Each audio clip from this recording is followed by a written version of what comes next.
Hello my dear students, कैसे हैं आप सभी लोग। उम्मीद करता हूँ ठीक होंगे, मस्त होंगे, खुश होंगे, जबरदस्त होंगे और होली को आपने बहुत बढ़िया से सेलिब्रेट कर लिया होगा। तो आज का हम ये सेशन जो करने वाले हैं वो सेशन में आप जैसा कि आप देख पा रहे हैं कि आज के सेशन में हम लोग करने वाले हैं बिल्डिंग मटेरियल और कंक्रीट टेक्नोलॉजी के 30 वेरी इंपॉर्टेंट क्वेश्चंस। तो शुरू करते हैं अपनी class. Let's crack GATE ESE with India's largest online live learning platform that is Unacademy का प्लस और आइकॉनिक सब्सक्रिप्शन लेकर you will get an unlimited live and recorded courses from India best educator. फटाफट से Unacademy का plus और iconic subscription लीजिए और अब अपनी तैयारी को फटाफट से चालू कर दीजिए। अगर आप मेरे बारे में नहीं जानते हैं तो बच्चे मैं आपको बता देता हूं। मेरा नाम है Mohammad Ehtisham Siddiqui. My name is Mohammad Ehtisham Siddiqui. I am alumni of JMI new Delhi, 4 times GATE qualified, 3.5 years of teaching experience in GATE and ESE. उससे पहले मैं आपके आईआईटी जेई और नीट की फील्ड में पढ़ा रखा था, तो लगभग 3.5-4 साल मैंने वहां पढ़ाया। तो लगभग 7 से 8 साल का मुझे टीचिंग एक्सपीरियंस है। 10,000 से ज्यादा बच्चों को मैंने पढ़ा रखा है, ऐसे स्टूडेंट्स को भी पढ़ा रखा है जिन्होंने अलग अलग एग्जामिनेशन में AIR रैंक 1 हासिल करी है। Geotech, water resource, environmental structure, surveying, construction planning and management, ये सारे सब्जेक्ट्स में लेता हूं। अगर आप अनअकैडमी का प्लस सब्सक्रिप्शन लेते हैं तो आपको बेनिफिट्स मिलेंगे, डेली लाइव क्लासेस मिलेगी। अगर ये डेली लाइव क्लास आपकी मिस हो जाती है तो आपको इसका कर सकते हैं, इसे आप इसे रिकॉर्डेड फॉर्म में देख सकते हैं। इसी तरीके से आपको जो कोर्सेज मिलेंगे वो स्ट्रक्चर्ड कोर्सेज मिलेंगे, लाइव टेस्ट एंड क्विजेस भी आपको साथ ही साथ मिलेंगे। अनअकैडमी का आइकॉनिक सब्सक्रिप्शन लेते हैं तो आपको एक पर्सनल कोच मिलता है, आपको सारे के सारे बेनिफिट्स प्लस के मिलते हैं, आपके मेंस के क्वेश्चन आंसर की प्रैक्टिस कराई जाती है, साथ ही साथ आपकी स्टडी को ट्रैक किया जाता है और अनअकैडमी की बेस्ट टीम के द्वारा बनाया गया स्टडी मटेरियल भी आपको ही मिलता है। आगे बढ़ते हैं। Learn from the top educators, ये सारे टॉप एजुकेटर हैं जिनकी मदद से आप पढ़ सकते हैं, है ना। मारूद तिवारी सर की अगर हम बात करें, अंकित Goyal sir, Sanchit Jain sir, Jaspal sir are the top educator जो कि अनअकैडमी के प्लेटफॉर्म के पढ़ा रहे हैं और मैं भी अप्रैल से पढ़ाना शुरू कर दूंगा। तो ये सारे आपके बेटा प्लान्स हैं प्लस के, 1 मंथ का, 3 मंथ का, 6 मंथ का, 12 मंथ का, 18 मंथ का, 24 मंथ का। आप कोई भी प्लान ले सकते हैं। जैसे ही आप मेरा प्लान लेंगे वैसे ही आप कोड यूज करना पड़ेगा ES001। जैसे ही आप मेरा कोड यूज करेंगे आपको 10% का डिस्काउंट मिल जाएगा। जो फीस 44,000 थी वो आपकी 39,600 रुपीज हो जाएगी। तो आज ही एनरोल करिए कोड ES001 लेकर। इसी तरीके से आइकॉनिक सब्सक्रिप्शन अगर आप लेना चाहते हैं तो 1 साल और 2 साल में अवेलेबल है। तो आपको बेटा क्या मिलेगा, आपको ES001 यूज करके 10% का डिस्काउंट इंस्टेंटली मिल जाएगा। मूविंग फॉरवर्ड आगे बात करते हैं। अगर आपका मित्र, आपका कोई दोस्त किसी भी एग्जामिनेशन की तैयारी कर रहा है और अनअकैडमी की मदद से अगर तैयारी करना चाहता है तो उसको मेरा कोड बताइएगा। हर जगह ये कोड वैलिड है, ES001। आपको इंस्टेंट 10% का डिस्काउंट मिल जाएगा। मूविंग फॉरवर्ड हम करने वाले हैं 30 very important questions of BMC and CD। तो ये पहला सवाल रहा, पहले सवाल को पढ़ेंगे। पहला सवाल क्या है आपका, पहला सवाल है match the list 1 and list 2 and select the correct option. आपको सही ऑप्शन चूज करना है। आपको पता है साउंडनेस टेस्ट किसके लिए करते हैं, ड्यूरेबिलिटी ऑफ एग्रीगेट्स के लिए करते हैं। क्रशिंग टेस्ट हम लोग करते हैं शेयर स्ट्रेंथ निकालने के। तो अब Q का तो हो जाएगा आपका 3, Q का 3 हो जाएगा तो ऑप्शन नंबर B गलत हो गया, ऑप्शन नंबर D गलत हो गया। Q का 3 हो गया और आपका S का हो गया, S का हो गया 4, तो इसको सही कर लीजिएगा। ये S का हो जाएगा 4, ये यहाँ पर 1 आ जाएगा। तो P का हो जाएगा आपका 2, P का हो जाएगा हार्डनेस। हार्डनेस जो हम निकालते हैं वो हम निकालते हैं लॉस एंजलिस टेस्ट से, इंपैक्ट टेस्ट से निकालते हैं हम लोग टफनेस। तो R का हो जाएगा 1, P का हो जाएगा 2, Q का हो जाएगा 3, S का हो जाएगा 4। इस क्वेश्चन का आंसर हो जाएगा आपका A। इस क्वेश्चन का आंसर हो जाएगा आपका A। समझ पा रहे हैं क्या? चलिए फिर नेक्स्ट क्वेश्चन की तरफ बढ़ते हैं। So crushing test is used to measure the strength of the concrete. Los Angeles test is used to measure the hardness. Impact test is used to measure the toughness, and soundness test is used to measure the durability of the aggregates. Next question की तरफ बढ़ रहे हैं। Next question पढ़िए तरफ फटाफट से। कह रहा है calculate the number of cement bags, calculate the number of cement bags, calculate the number of cement bags required for 20 cubic meter of concrete having density 2400 kg per meter cube, having mix 1:1.5:3 and the concrete having water cement ratio as 0.75। तो आपको पूरा जो concrete है उसका density दे रखा है। Concrete में fine aggregate होंगे, कोर्स एग्रीगेट होंगे, सीमेंट होगा, पानी होगा, तो उसकी डेंसिटी दे रखी है और साथ ही साथ बेटा उसका वॉल्यूम भी दे रखा है। तो आपको पता है कि अगर मैं वेट ऑफ पूरा कंक्रीट निकालूं, weight of all ingredients, weight of all ingredients ingredients में कंक्रीट के weight of all ingredients present in concrete, weight of all ingredients present in concrete। तो weight कैसे निकालेंगे? डेंसिटी होती है weight upon volume। तो weight है आपका, वॉल्यूम है आपका 20 मीटर क्यूब, मल्टीप्लाई कर देंगे किससे? डेंसिटी से, दैट इज 2400 केजी पर मीटर क्यूब। तो मीटर क्यूब से मीटर क्यूब आपका क्या हो जाएगा? कैंसिल हो जाएगा। तो ये वैल्यू आ जाएगी 40, ये आ जाएगा वैल्यू 48,000 मीटर क्यूब। तो ये आ गया वेट ऑफ कंक्रीट के अंदर जो भी इंग्रेडिएंट्स है। अब आपको बेटा देखो रेशियो क्या होता है? Cement ratio, fine aggregate ratio, coarse aggregate. तो मैंने मान लिया फॉर एग्जांपल लेट, मैं एक लेट कर लेता हूं, let the amount of cement, let the amount of cement, let the amount of cement be x. तो बेटा फाइन एग्रीगेट्स कितने हो जाएंगे? Fine aggregates is equal to 1.5 time of x. Coarse aggregate कितने हो जाएंगे? 3 टाइम्स ऑफ एक्स। और water cement ratio है तो वाटर का वेट कितना आ जाएगा? वाटर का वेट आ जाएगा आपका 0.75 टाइम्स ऑफ एक्स। तो इन सब का वेट मिलाकर 48,000 है। तो ऑन एडिंग इन सब का वेट मिलाकर कितना है? 48,000 है। तो आप क्या लिखेंगे जब इन सब का वेट 48,000 है? तो आप लिखेंगे बेटा फाइन एग्रीगेट, सबसे पहले सीमेंट का वेट x, फाइन एग्रीगेट का weight 1.5 time of x, coarse aggregate का वेट 3 टाइम्स ऑफ x, पानी का वेट 0.75 टाइम्स ऑफ x, और ये टोटल वेट किसके बराबर है? 48,000 मीटर क्यूब के बराबर है। तो ये कितना हो जाएगा? ये हो जाएगा आपका 3, ये हो गया 4, 4.5, 4.5 और 0.75। तो ये हो जाएगा 5.25x is equal to 48,000। Okay, तो यहां से आपका हो गया ये 3 और एक 4.5, 3, 4.5, 5.5, ओके 6.25 आ जाएगा। 5.5 और 0.75, 3, 4.5, 5.5, 0.7। तो x की वैल्यू कितनी आ जाएगी? x की वैल्यू आ जाएगी 48,000 डिवाइडेड बाई 6.25। x मिल गया। ये टोटल सीमेंट का वेट मिल गया किसमें? केजी में। और आपको पता है 1 मीटर क्यूब, आपको पता है 1 केजी ऑफ, आपको ये बात पता है बेटा, that is 1 bag of cement. ऐसे लिखेंगे 1 bag of cement is equal to 50 KG. Number of bags कितने आ जाएंगे? नंबर ऑफ बैग्स कितने आ जाएंगे? टोटल वेट को एक बैग के वेट से डिवाइड कर दो, तो नंबर ऑफ बैग्स आपके आ जाएंगे total weight of cement, that is equal to total weight of cement, total weight of cement required for the construction or the preparation of 20 meter cube concrete divided by weight of one bag, divided by weight of one bag of cement, divided by weight of one bag of cement। तो total weight of cement कितना है बेटा? 48,000 divided by 6.25। एक का wait है आपका 50। Solve करेंगे तो ये जो वैल्यू आपकी मिलेगी वो कितनी मिलेगी? On solving you will get a value number of bags is equal to, ये जो वैल्यू आएगी वो कहीं ना कहीं 100, कहीं ना कहीं ये जो वैल्यू आएगी इसको सॉल्व कर लीजिए एक बार, फटाफट से सॉल्व कर लेते हैं इसे। एक सेकंड रुकिए।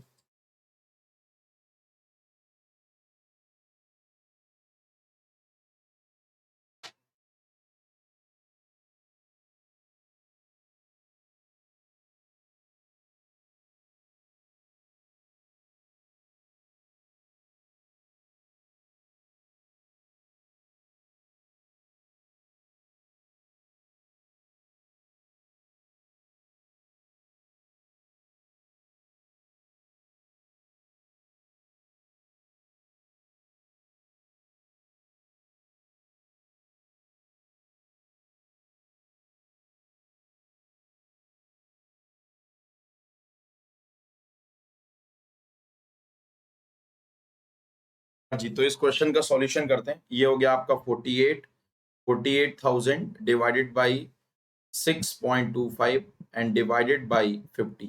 तो ये वैल्यू जो आ रही है वो आ रही है बेटा आपकी, सॉल्व करने के बाद वैल्यू आ रही है 153.6 bags which is equivalent to 154 bags. तो आंसर आ जाएगा 154। इस क्वेश्चन का आंसर हो जाएगा 154 बैग्स। क्वेश्चन नंबर 2 का आंसर हो जाएगा आपका सी। ओके, चलिए मूव करते हैं क्वेश्चन नंबर 3 की तरफ। Moving forward to the question number 3। Question number 3 क्या है? क्वेश्चन नंबर 3 को पढ़िए। कह रहा which of the following statement is correct, सही कौन सा है? कह रहा significant product of the hydration is called as tobermorite jail. होता क्या है ना कि जब बेटा पानी सीमेंट के साथ रिएक्ट करता है, तो जब पानी सीमेंट के साथ रिएक्ट करता है तो एक बेटा जेल बनाता है। That gel is called as CSH gel. That gel is called as CSH gel, and this CSH gel is also called as this CSH gel is also called as tobermorite gel. This is called as tobermorite gel. तो जब पानी cement के साथ react करता है, मतलब जब वो हाइड्रेशन रिएक्शन करता है, तो उसके जो रिजल्ट्स मिलते हैं वो CSH जेल मिलता है, उसको टॉबर-मोराइट जेल भी कहते हैं। तो this statement is absolutely wrong. This statement is absolutely wrong. वो मोबर मोराइट जेल नहीं होता, वो टॉबर मोराइट जेल होता है। नेक्स्ट क्या है?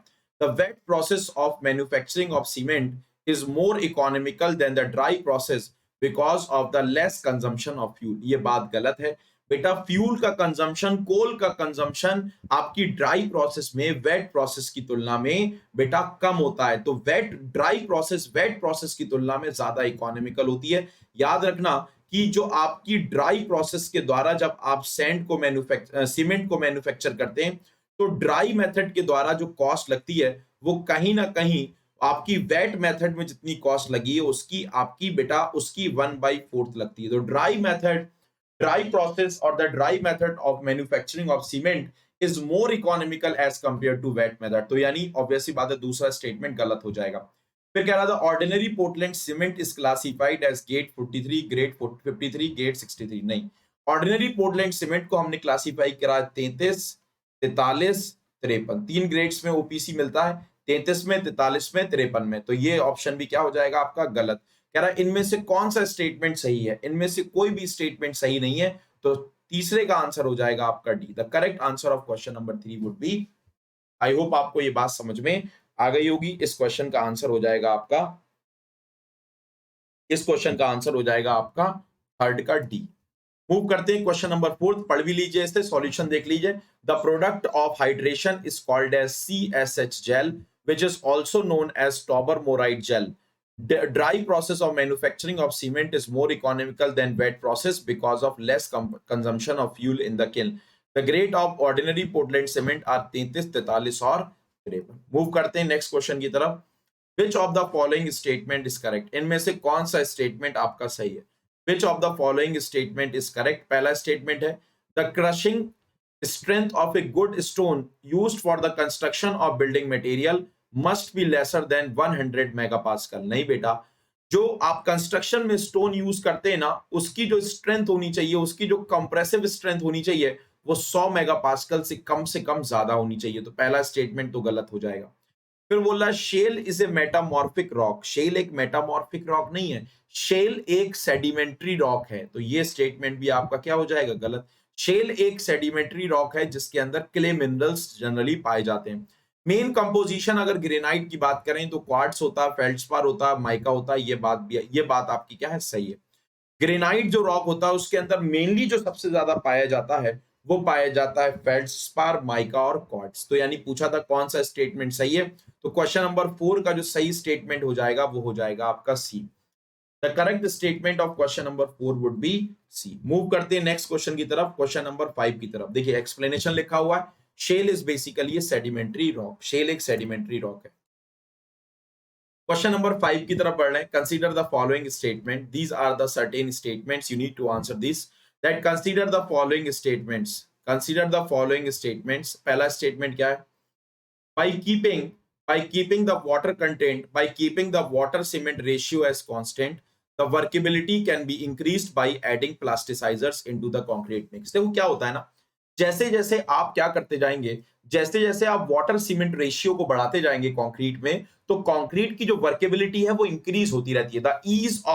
The ease of handling the concrete will get increase. Transport करने की कैपेसिटी, एबिलिटी, उसको हैंडल करने की, उसको कॉम्पैक्ट करने की जो कैपेबिलिटी है वो क्या होती रहती है? बढ़ती रहती है। मतलब जब आप वाटर सीमेंट रेशियो बढ़ाते हैं तो किसी कंक्रीट की वर्केबिलिटी बढ़ती रहती है। लेकिन दिक्कत क्या होता है, जब आप बेटा ज्यादा वाटर सीमेंट रेशियो कर देते हो तो उस केस में ब्लीडिंग होने के चांसेस हैं, कंक्रीट की स्ट्रेंथ आपकी कम हो जाती है, तो इसलिए वाटर सीमेंट रेशियो को हम ज्यादा बढ़ाते नहीं है। लेकिन हमें वर्केबिलिटी भी बढ़ानी है। अगर कंक्रीट वर्केबल ही नहीं होगी, चाहे उसका स्ट्रेंथ कितना ही हो, लेकिन अगर कंक्रीट वर्केबल नहीं है तो किसी काम की नहीं है। तो इसलिए हम लोग क्या करते हैं, कम वाटर कंटेंट रेशियो पर, कम वाटर सीमेंट रेशियो पर हम कंक्रीट की वर्केबिलिटी निकालने के लिए हम लोग उसके अंदर प्लास्टिसाइजर्स ऐड कर देते हैं। क्या ऐड कर देते हैं? We add plasticisers into the concrete mix. वो प्लास्टिसाइजर्स क्या करते हैं, कंक्रीट को बेटा प्लास्टिसिटी प्रोवाइड करते हैं, जिसके कारण कंक्रीट की वर्केबिलिटी बढ़ जाती है। समझ आ रही बात? तो पहला स्टेटमेंट तो पूरी तरीके से सही है, तो first statement is absolutely true. Second statement है low water content, at low water content workability is increased by adding plasticizers into the concrete mix and hence the strength of the concrete will get reduced। कह रहा है low water content पर अगर आपको किसी concrete की workability बढ़ानी है तो आप प्लास्टिसाइजर्स को कंक्रीट मिक्स के अंदर ऐड कर दीजिए, जिसके कारण उसकी स्ट्रेंथ क्या होती है, प्लास्टिसाइजर्स को ऐड करने के कारण उसकी स्ट्रेंथ रिड्यूस हो जाती है। गलत बात है, स्ट्रेंथ तब रिड्यूस होगी जब आप वाटर कंटेंट और वाटर सीमेंट रेशियो इंक्रीज करेंगे, लेकिन कम वाटर कंटेंट पे तो उस कंक्रीट की स्ट्रेंथ क्या होगी, ज्यादा होगी। तो ये स्टेटमेंट आपका क्या है, प्लास्टिसाइजर डालने से कंक्रीट की स्ट्रेंथ रिड्यूस नहीं होती, इवन इंक्रीज हो जाती है, क्योंकि आप रिड्यूस वाटर कंटेंट पे ही उसकी वर्केबिलिटी बढ़ा रहे हैं। कह रहा है किस इनमें से कौन सा स्टेटमेंट सही है? इनमें से बेटा एक ही स्टेटमेंट सही है, that is option number A. समझ पा रहे हैं? तो फिफ्थ का आंसर हो जाएगा आपका ए। क्वेश्चन नंबर फिफ्थ का आपका आंसर हो जाएगा आपका A. The right answer of question number fifth would be A. Move करते हैं क्वेश्चन नंबर 5 की तरफ। Plasticizers reduces the water demand of a concrete at the same degree of workability। Plasticizers क्या करते हैं, वो बेटा कंक्रीट की वाटर डिमांड को कम कर देते हैं सेम वर्केबिलिटी पर, लेकिन the strength of concrete will increases eight A reduced water content. Come water content कर देंगे तो कंक्रीट की स्ट्रेंथ क्या हो जाएगी आपकी, इंक्रीज हो जाएगी। चलिए क्वेश्चन नंबर 6 की तरफ बढ़ते हैं। Moving forward to the question number 6। Question number 6 क्या है? कह रहा है which of the following statements is correct. इनमें से कौन सा स्टेटमेंट आपका करेक्ट है? More is the ratio of width to the height of the concrete specimen, lesser will be the strength of the concrete. कह रहा है जितना विड्थ अपॉन हाइट का स्पेसिमेन की रेशियो ज्यादा होगी, मतलब विड्थ अपॉन हाइट का स्पेसिमेन ज्यादा है, इसका मतलब हाइट अपॉन विड्थ का जो रेशियो है, हाइट अपॉन विड्थ का जो रेशियो है वो क्या है बेटा, आपका हाइट अपॉन विड्थ का रेशियो आपका कम है। और जितना हाइट अपॉन विड्थ का रेशियो बेटा कम होगा, उतनी आपको लेटरल स्ट्रेन क्या मिलेगा, ज्यादा मिलेगा। मोर लेटरल स्ट्रेन और मोर लेटरल स्ट्रेन के कारण आपको जो स्ट्रेंथ मिलेगी वो उतनी ही ज्यादा मिलेगी। तो पहला स्टेटमेंट तो गलत है। हाइट अपॉन विड्थ मतलब कम है, मतलब विड्थ अपॉन हाइट अगर ज्यादा है, इसका मतलब हाइट अपॉन विड्थ कम है, तो स्ट्रेंथ क्या मिलेगी, ज्यादा। लेकिन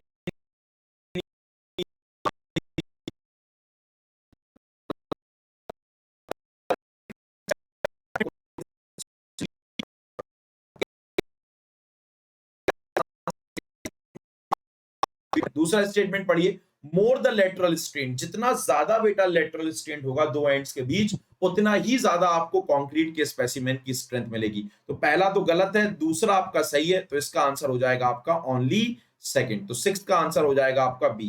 the correct answer of question number 6 would be B. Move करते हैं नेक्स्ट क्वेश्चन की तरफ। This is the question number 7। क्या लिखा है?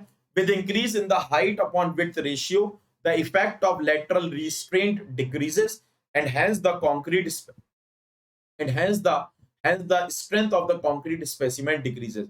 this is the only reason that the cylindrical strength is lesser than the cube strength। क्यों मिलता है? क्योंकि height upon ratio बेटा cylindrical strength में specimen में क्या होता है, ज्यादा होता है, तो restraint आपको कम मिलता है। नेक्स्ट क्वेश्चन देखिए क्या लिखा हुआ है। नेक्स्ट क्वेश्चन है आपका, नेक्स्ट क्वेश्चन है question number 7। Match list 1 and list 2 and correct and choose the correct option. Fineness of cement, setting time, soundness, workability. तो आपको पता है बेटा हम लोग फाइननेस ऑफ सीमेंट कैसे निकालते हैं? We determine the fineness of cement, we determine the fineness of cement. सबसे पहले तो वर्केबिलिटी कैसे निकालते हैं? वर्केबिलिटी तो स्लम टेस्ट के द्वारा निकाल देंगे। तो डी का तो हो जाएगा 4। सब जो सबसे पहले आसान है उसको देख लेते हैं। ये गलत हो गया, ये गलत हो गया। डी का क्या होगा, 4। अब देखते हैं हम लोग बेटा किसकी बात करते हैं। अगर हम बात करें बेटा साउंडनेस की, तो साउंडनेस के लिए हम लोग यूज करते हैं बेटा ली चैटलियर्स प्रिंसिपल। अगर हम साउंडनेस की बात करें तो हम लोग साउंडनेस के लिए यूज करते हैं ली चैटलियर्स प्रिंसिपल। मतलब ए का हो गया आपका 3।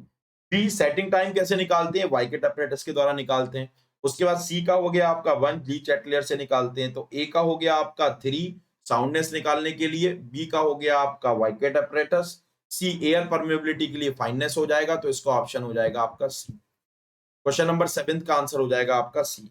The right answer of question number 17।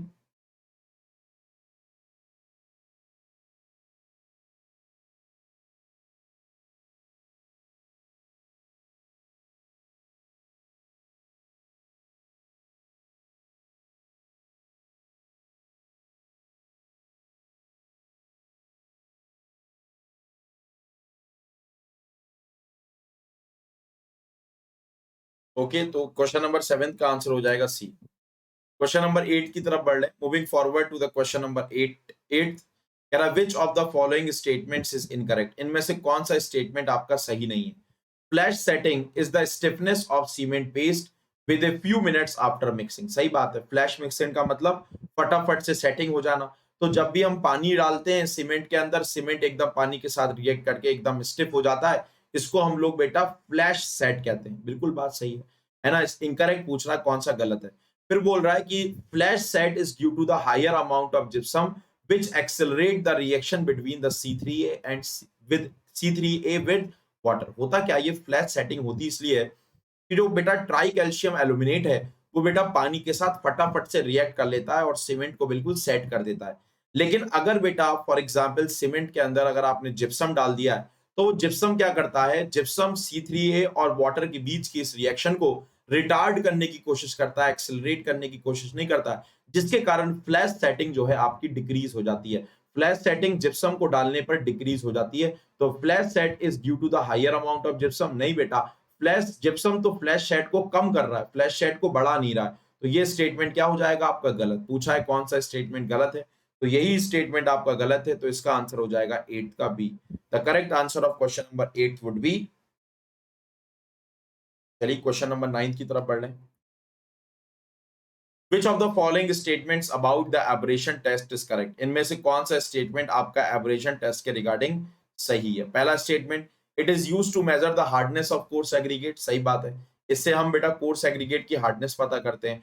Micro Deval apparatus used for the test. बहुत सारे जो ड्रम्स होते हैं ना, अलग अलग तरीके के ड्रम्स होते हैं अलग अलग जगह। तो एक प्रकार का ड्रम होता है जिसको माइक्रो डेवल कहते हैं, छोटा छोटे साइज का होता है ये, ठीक है। उसमें हम लोग हार्डनेस का पता लगाते हैं। कह रहा था degradation of aggregate takes place due to the collision. हम उसमें स्टील की बॉल्स डालते हैं, वो स्टील की बॉल्स के साथ एग्रीगेट टकराते हैं, अपने पड़ोसी वाले एग्रीगेट के टकराते हैं, जिसके कारण एग्रीगेट्स में वियर एंड टियर एक्शन होता है, जिसके कारण एग्रीगेट का डिसइंटीग्रेशन होता है, डिग्रेडेशन होता है। और वो डिग्रेडेशन जितना ज्यादा होगा हार्डनेस उतनी कम होगी, डिग्रेडेशन जितना कम होगा हार्डनेस उतनी ही क्या होगी, जितना डिग्रेडेशन कम होगा हार्डनेस उतनी ज्यादा होगी। और इसका पता कैसे लगाते हैं, इसका पता लगाने के लिए हम लोग एक कोफिशिएंट यूज करते हैं, that is called as coefficient of hardness, जो होता है 20 माइनस कितना बेटा, वियर और टियर के कारण एग्रीगेट का वेट लॉस्ट हो गया, डिवाइडेड बाई 3। तो ये तो बात सही है कि जो एग्रीगेट का डिग्रेडेशन होता है वो एग्रीगेट्स के साथ कोलिजन होने में, और स्टील स्फीयर्स का एग्रीगेट के साथ आपका जो है कोलिजन होने की वजह से होता है। तो तीसरा स्टेटमेंट भी आपका क्या है, तीसरा स्टेटमेंट भी सही है। पहला भी सही है, दूसरा भी सही है, तीसरा भी सही है। पूछ रहा है कि कौन सा स्टेटमेंट आपका सही है, तो इनमें से कौन सा स्टेटमेंट आपका सही है। तो बेटा पहला भी सही है, दूसरा भी सही है, तीसरा भी सही है, तीनों के तीनों स्टेटमेंट आपके सही है। तो 9th का ऑप्शन हो जाएगा आपका सी।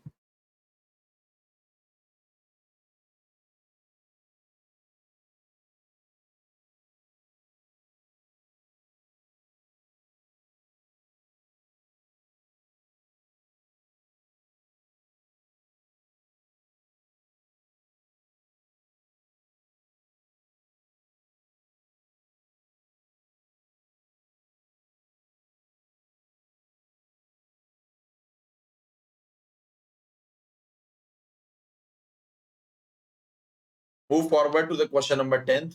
क्वेश्चन नंबर 10 की तरफ बढ़ रहे हैं। देखिए पहला तो हमने एब्रेशन टेस्ट पढ़ लिया, हार्डनेस निकाल रहे हैं। अब इस टेस्ट में क्या बोल रहा है, कह रहा है while conducting a abrasion test और hardness test it is found that the loss in the weight is 27 gram, then calculate the coefficient of hardness. तो बेटा मैंने आपको बताया था हम कोफिशिएंट ऑफ हार्डनेस निकालते हैं। तो कोफिशिएंट ऑफ हार्डनेस कैसे निकालते हैं,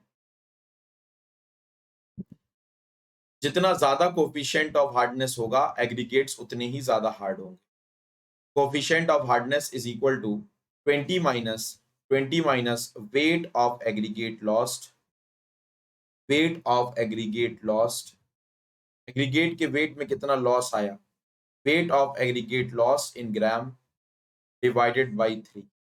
तो ये हो गया आपका 20, वेट कितना लॉस हुआ बेटा, वेट लॉस हुआ 27 डिवाइडेड बाई 3, 3 9 जा 27। तो कोफिशिएंट ऑफ हार्डनेस की वैल्यू आ जाएगी आपकी, कोफिशिएंट ऑफ हार्डनेस की वैल्यू आपकी कितनी आ जाएगी, 11 आ जाएगी। Right answer of this question would be, question number 10 का आंसर हो जाएगा आपका डी। ओके,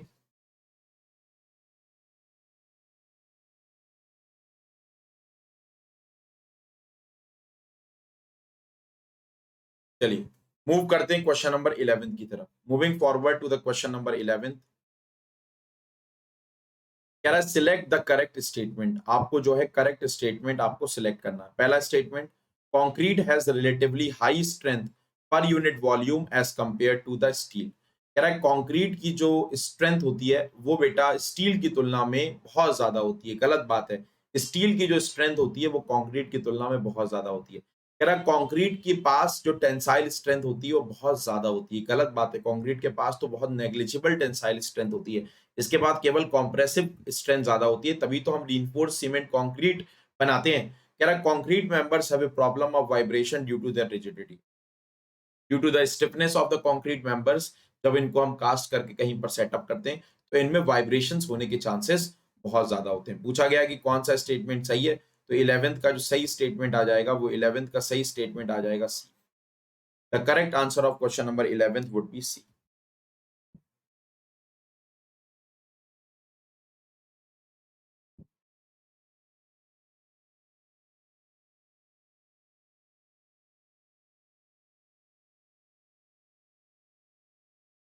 क्वेश्चन नंबर 12 की तरफ बढ़ रहे हैं। Moving forward to the question number 12, moving forward to the question number 12, क्या बोल रहा है, कह रहा था approximate ratio between the strength of the cement concrete at 7 days and 28 days. तो आपको बेटा याद होनी चाहिए कि 7 दिन में जो कंक्रीट है, स्ट्रेंथ ऑफ कंक्रीट, 7 दिन में जो कंक्रीट है बेटा, जो कंक्रीट की 7 दिन की जो स्ट्रेंथ होती है वो बेटा 20 डेज स्ट्रेंथ की 2/3 होती है।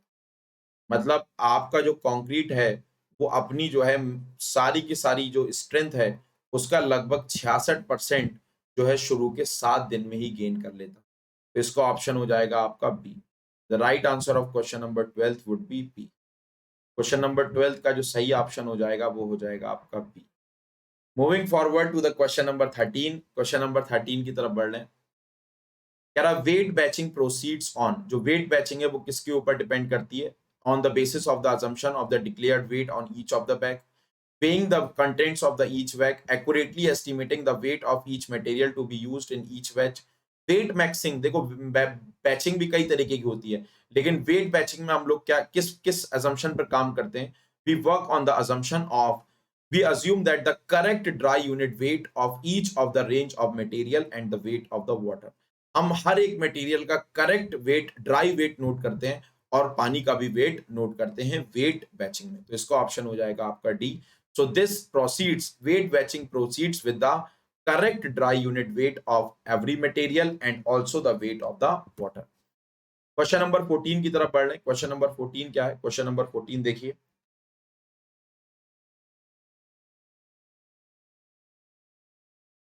क्वेश्चन 14 क्या है, consider the following statements, higher water cement ratio in the concrete results इन।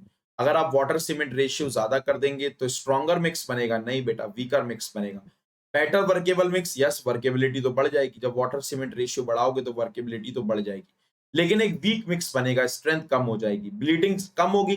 पानी इतना भर के डाल दिया आपने तो ब्लीडिंग कम थोड़ी ना होगी, ब्लीडिंग खूब होगी। तो इसका ऑप्शन पूछा है करेक्ट कौन सा है, तो इसका ऑप्शन 2 और 3 करेक्ट है। तो इसका आंसर हो जाएगा आपका बी। तो correct answer of question number 14 would be B. Question number 14 का जो सही आंसर आ जाएगा वो आ जाएगा बेटा आपका बी। पूछ रहा है हायर वाटर सीमेंट रेशियो अगर कंक्रीट में है तो it will result in stronger mix, नहीं। हायर वाटर सीमेंट रेशियो के कारण जो आपकी कंक्रीट की स्ट्रेंथ है या जो कंक्रीट का मिक्स बनता है वो वीकर मिक्स बनता है। ब्लीडिंग बढ़ जाती है और आपकी लेकिन वर्केबिलिटी भी बढ़ जाती है। तो क्वेश्चन नंबर 14 का आंसर हो जाएगा बी।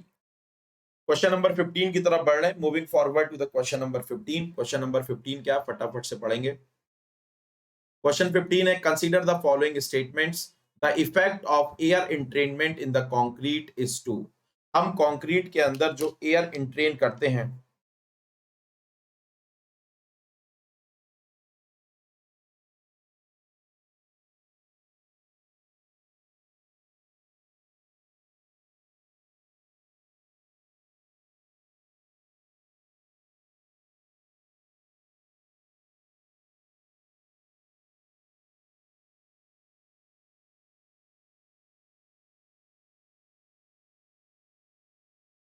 हम एयर इंट्रेन करते हैं। एयर क्या होती है, वॉइड्स में जाती है और वॉइड्स में जाकर क्या होता है कि फ्रीजिंग और थॉइंग होती है। सडन बेटा पानी जमता है, सडन पानी आपका क्या होता है, आपका पिघलता है, तो उसको रेजिस्टेंस प्रोवाइड करती है ये एयर। जो हमने एयर इंट्रेन करी है वो उसको रेजिस्टेंस प्रोवाइड करती है। वर्केबिलिटी ऑब्वियस सी बात है इंप्रूव हो जाती है, लेकिन स्ट्रेंथ जो है आपकी डिक्रीज हो जाती है। अगर आप एयर इंट्रेन करेंगे तो वहां पर जो स्ट्रेंथ है वो क्या हो जाएगी, डिक्रीज हो जाएगी, है ना। जब बेटा वो समय के साथ वो हार्डन स्टेट में जाएगी कंक्रीट, तो जहां पर आपने एयर एंट्रीन करी है वहां पर आपके वॉइड्स क्रिएट हो जाएंगे और उन वॉइड्स के कारण वहां पर वीक सेक्शंस क्रिएट हो जाएंगे, जिसके कारण कंक्रीट फेल हो सकती है। तो तीनों के तीनों स्टेटमेंट इसके क्या है, सही है। फ्रीजिंग और थॉइंग के अगेंस्ट रेजिस्टेंस बढ़ जाता है, वर्केबिलिटी आपकी इंप्रूव हो जाती है और स्ट्रेंथ भी घट जाती है। आई होप आपको ये बात समझ में आई होगी।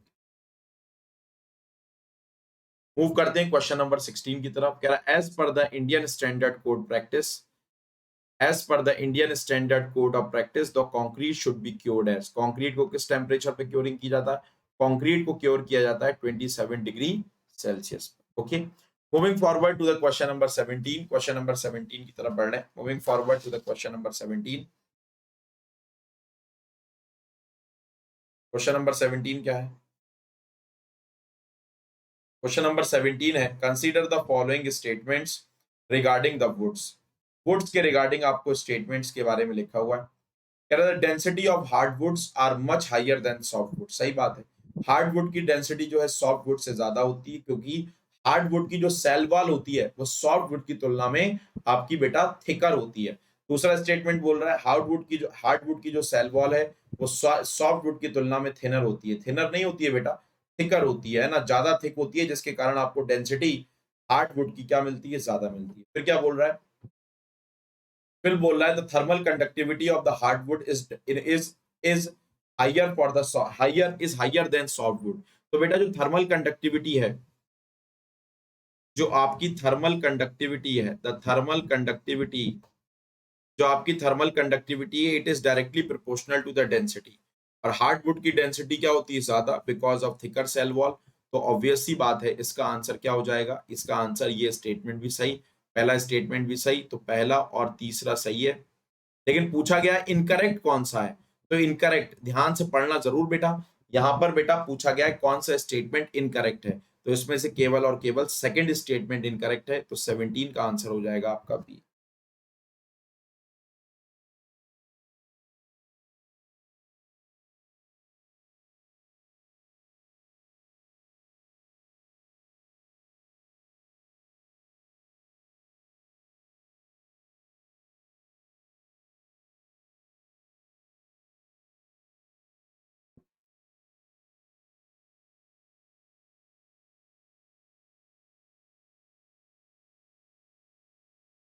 सेवनटीन का आंसर हो जाएगा आपका बी। मूव करते हैं क्वेश्चन नंबर 18 की तरफ। Moving forward to the question number 18। Question number 18 क्या है, which of the following statement is correct. इनमें से कौन सा स्टेटमेंट आपका करेक्ट है।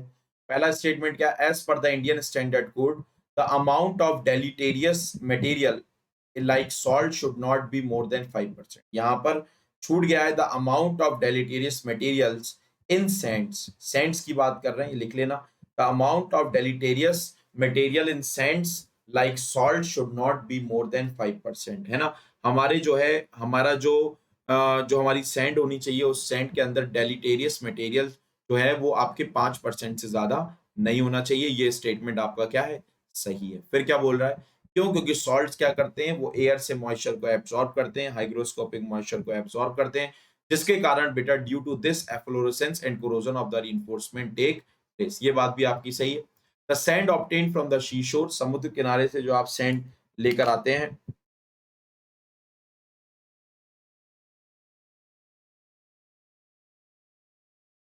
वो उसके अंदर कह रहा है सॉल्ट की कंसंट्रेशन बहुत ज्यादा होती है।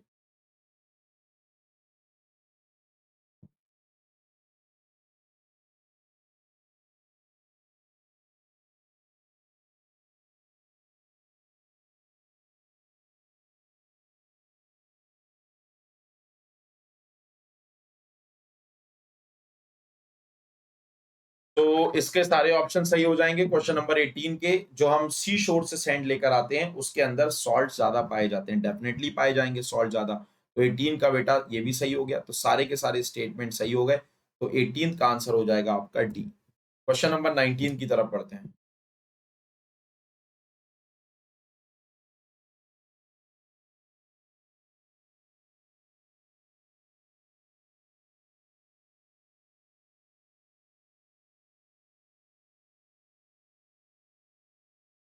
क्वेश्चन नंबर 19 की तरफ बढ़ते हैं, पढ़िए क्वेश्चन नंबर 19।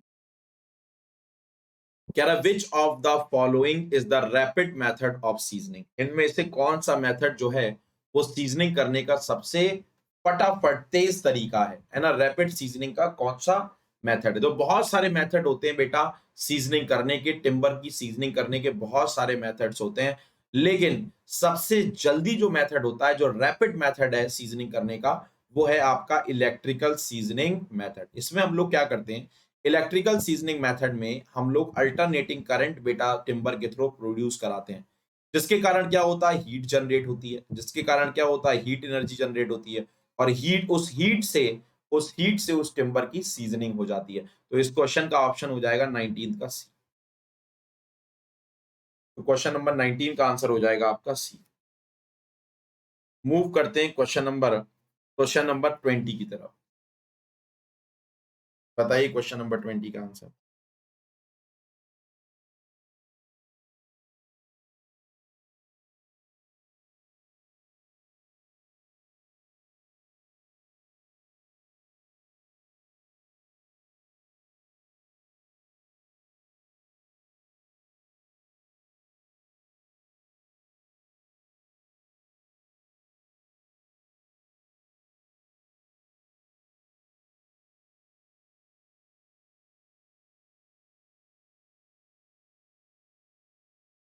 चलिए नेक्स्ट क्वेश्चन क्या है, नेक्स्ट क्वेश्चन पढ़िए। Which of the following statement is true, which of the following statement is true when we replace the cement partly by the pozzolana in making concrete. जब हम बेटा कुछ amount of cement को pozzolana के साथ जब हम रिप्लेस कर देते हैं तो क्या होता है, पहला क्या है, setting time get increased, setting time बढ़ जाता है, सही बात है।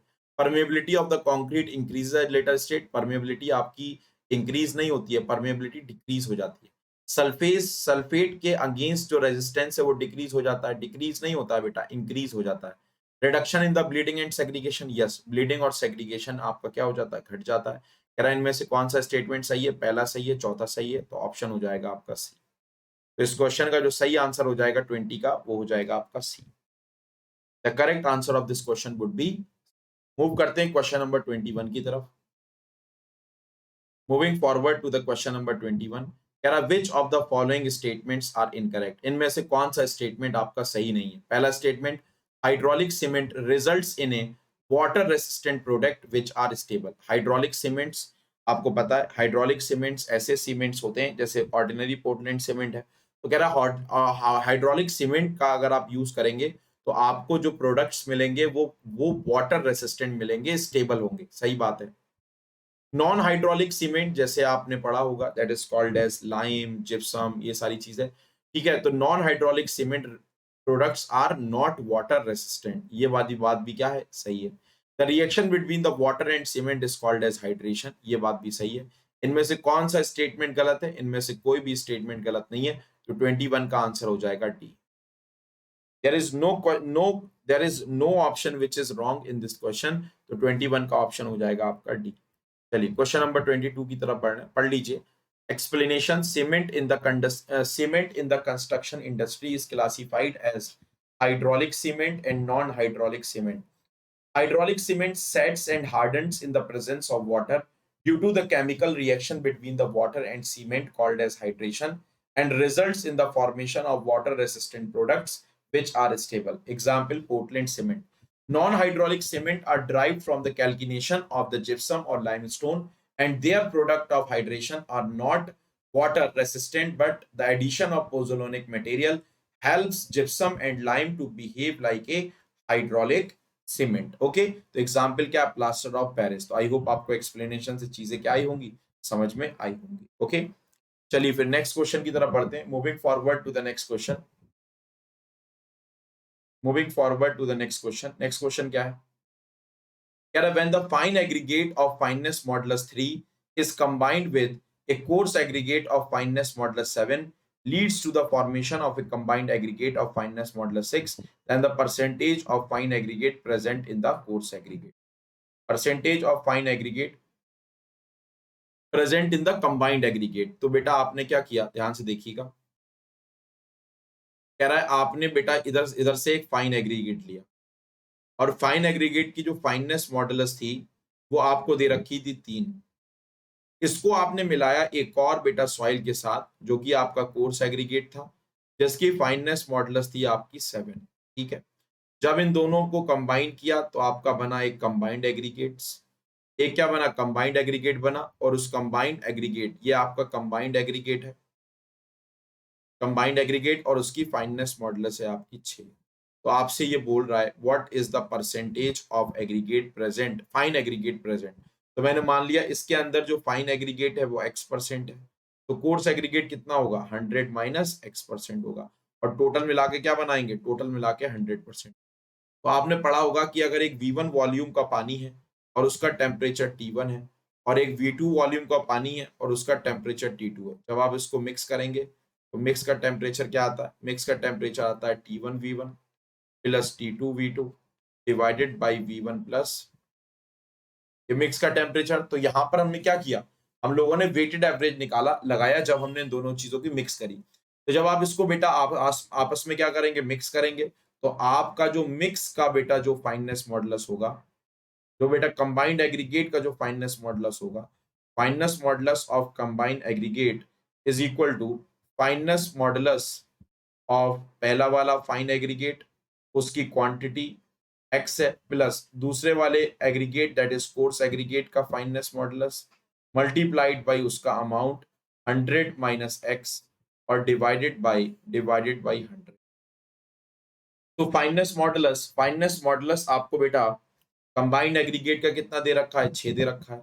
फाइन एग्रीगेट का आपको फाइननेस मॉडुलस 3 दे रखा है into x, plus course aggregate का फाइननेस मॉडुलस कितना दे रखा है आपको बेटा, दे रखा है कितना, 6 into 100 minus x divided by 100।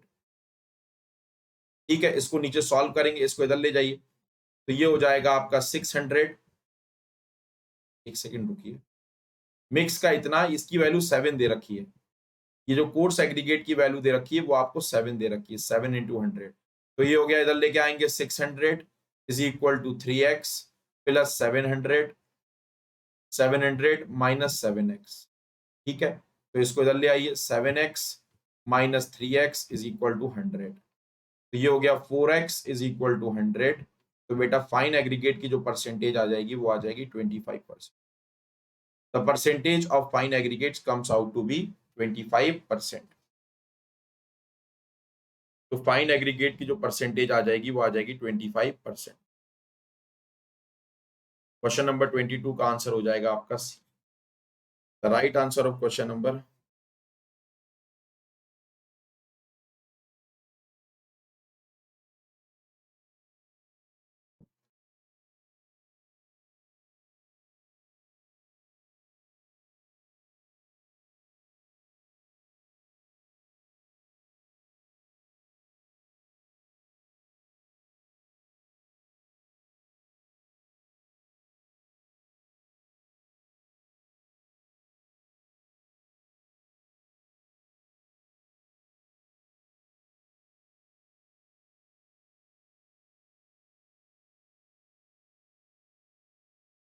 तो इसका आंसर कितना आ जाएगा 25%। Moving forward to the question number 23। Question number 23 की तरफ बढ़ते हैं। Moving forward to the question number 23, कह रहा है consider the following statements regarding the lime. Lime के रिगार्डिंग कुछ स्टेटमेंट्स आपको बताने। पहला statement, white chalk is an impure limestone whereas kankar is a pure limestone. White chalk,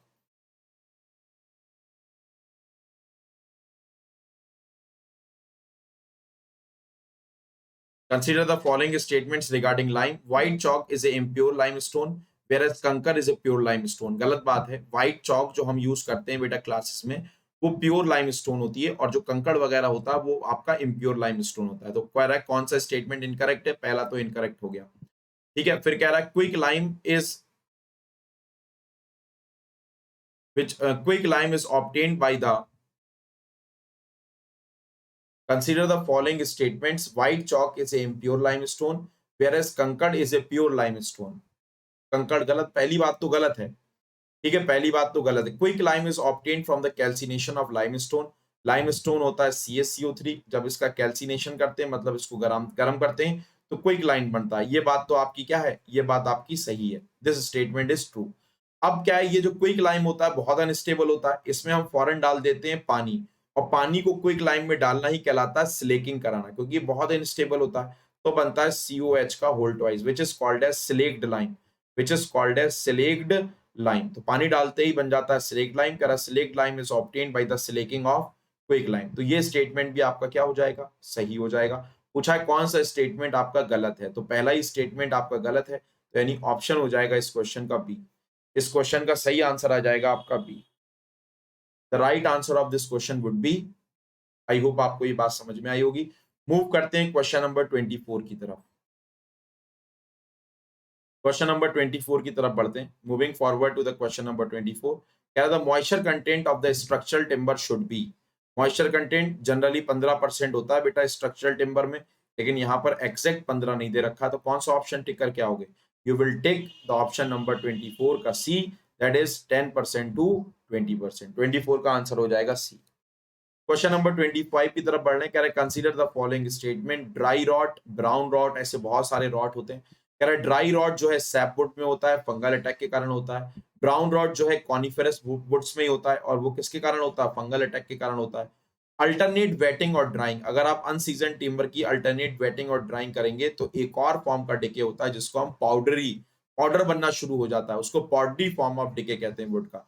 ये statement भी सही हो जाएगा। तो सारे के सारे स्टेटमेंट सही हो जाएंगे, इसका आंसर हो जाएगा आपका A. So the correct answer of question number 25 is A. चलिए बहुत बढ़िया। क्वेश्चन नंबर 26 की तरफ बढ़ रहे हैं। Moving forward to the question number 26। Question number 26 क्या बोल रहा है? What the question number 26 saying, कह रहा है timber can be made reasonably fire resistant. Timber को फायर रेजिस्टेंस कैसे बनाते हैं? Coating with tyre paint, soaking it with aluminium sulphate, pumping creosote oil into the timber, या फिर सीजनिंग करके। कह रहा है कि उसको आग से बचाना है, आग के अगेंस्ट उसको रेसिस्ट करना है, तो टिम्बर को हम लोग फायर रेजिस्टेंस कैसे बनाते हैं? पहला कि उसके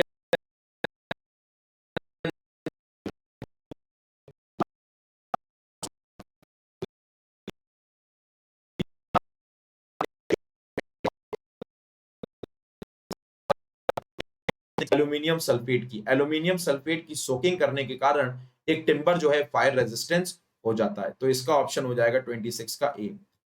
the correct answer of question number 26 would be ए।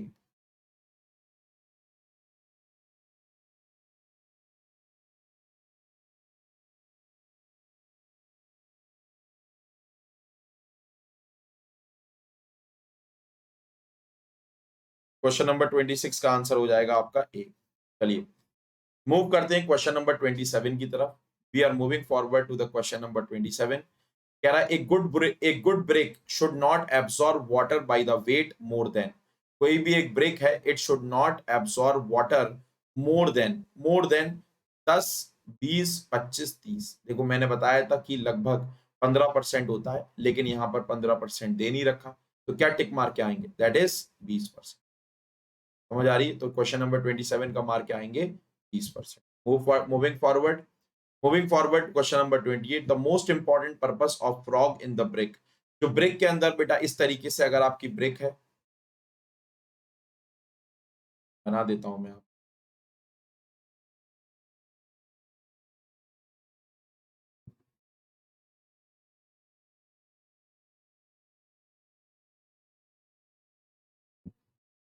आपने देखा भी होगा।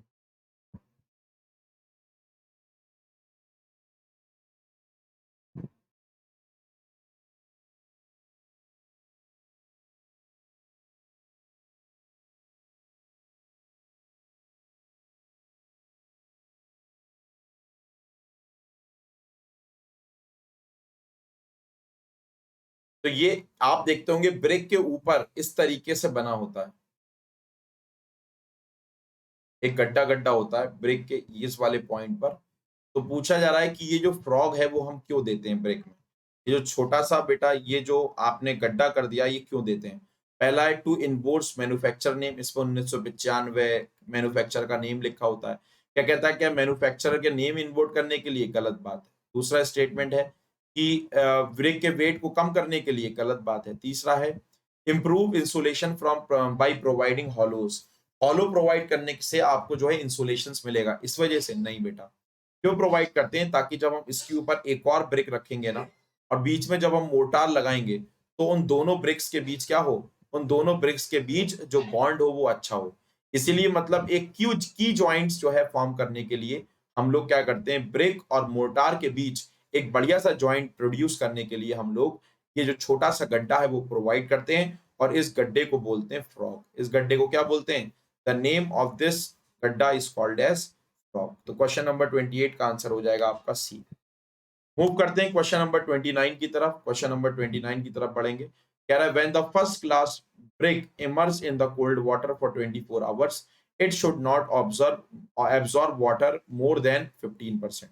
15% बताया था, लेकिन पिछले सवालों में कोई भी ऑप्शन ऐसा मैच नहीं कर रहा था, तो इसलिए हम लोगों ने 20% मान रखा था। यहाँ पर 15 भी है, 20 भी है, तो क्या मार के आएंगे, 15% मार के आएंगे। तो आखिरी सवाल कर रहे हैं, आखिरी सवाल बताइए। कह रहा है which of the following is the nominal size of the standard modular brick. Standard modular brick का जो नॉमिनल साइज होता है वो कितना होता है, तो आपको पता होना चाहिए। जब हम उसको ब्रिक मैसोनरी में यूज करते हैं तो उसका मॉड्यूलर साइज कितना होता है, that is equal to 27 centimetre multiplied by 10 centimetre multiplied by 10 centimetre. तो अगर हम इसका नॉर्मल साइज पूछें तो नॉर्मल साइज इसका होता है 19 centimetre multiplied by 9 centimetre multiplied by 9 centimetre. लेकिन जब हम इसको ब्रिक मैसोनरी में यूज करते हैं है ना, with the help of mortar, तो इसका जो बेटा नॉमिनल साइज आता है वो आता है 20 इंटू 10 इंटू 10। तो इसका आंसर हो जाएगा आपका C. The correct answer of question number 30 would be, question number 30 का जो सही आंसर हो जाएगा वो हो जाएगा आपका C. The right answer of question number 30 would be C. समझ पा रहे हैं क्या। तो आज की क्लास हम यहीं पर समाप्त करते हैं। Thank you so much learners. आपको इस क्लास को करने के लिए मैं बहुत बहुत शुक्रिया अदा करता हूं।